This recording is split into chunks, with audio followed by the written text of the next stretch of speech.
Good afternoon, ladies and gentlemen. This is Phil Brown from South Shields on South Tyneside. I've lived most of my life in South Shields. I was born here.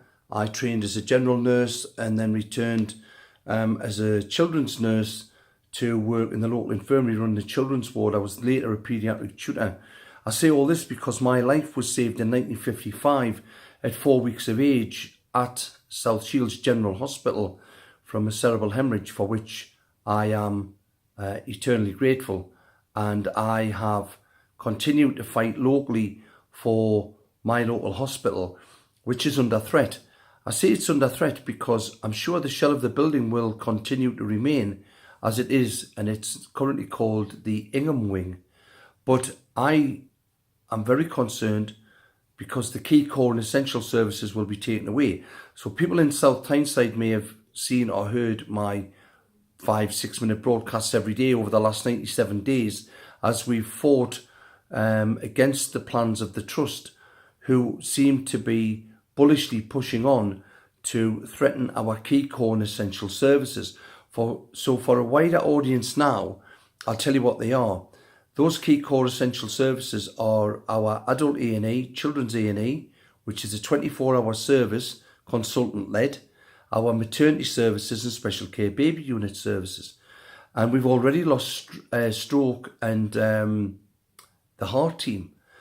We want these other services to remain and to bring other essential services back in-house. The problem is this: if we are forced to merge with Sunderland Trust, we currently don't have any debt. We're in the black. They have a debt of approaching between 127 and 147 million pound.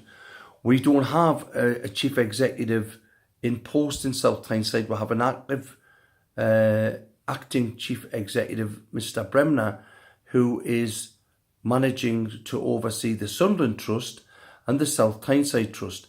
But we oppose any merger between the two trusts because we will be saddled with the debt.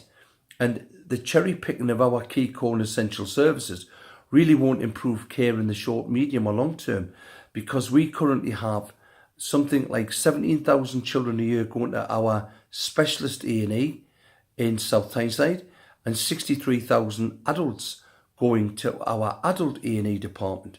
Now, if you add all them together and 80,000 other children or adults go to Sunderland Royal A&E, they can't cope at the moment either. And that's to not knock their services. They're struggling as well. They won't manage any better if we take our children and young people and adults up there. But it's part of a bigger plan to rationalise the whole of the North East former Regional Health Authority area from York to Berwick, Carlisle, Penrith back into James Cook Hospital in Middlesbrough.